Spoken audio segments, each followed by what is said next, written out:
Assalamualaikum warahmatullahi wabarakatuh. Halo semua, bagaimana kabarnya? Semoga selalu sehat ya. Kami dari kelompok 5 akan menjelaskan materi statistika deskriptif pertemuan 9 mengenai ukuran tendensial sentral atau median.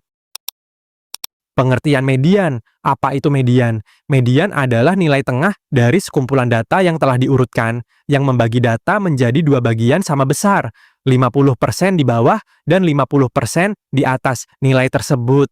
Median termasuk dalam ukuran kecenderungan sentral bersama min dan modus, dilambangkan dengan M atau MD, dan tidak dipengaruhi oleh nilai ekstrim, outlier, sehingga cocok digunakan pada data yang tidak simetris. Berikutnya, ada jenis-jenis median. Median terbagi menjadi dua jenis, yaitu median data tunggal dan median data berkelompok.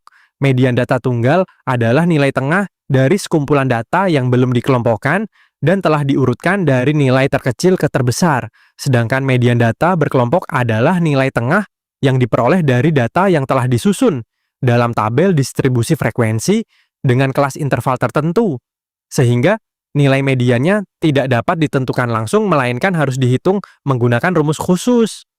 Selanjutnya ada contoh, soal dan cara penyelesaiannya yang akan dijelaskan oleh rekan kami, Indah Meliana Tarigan.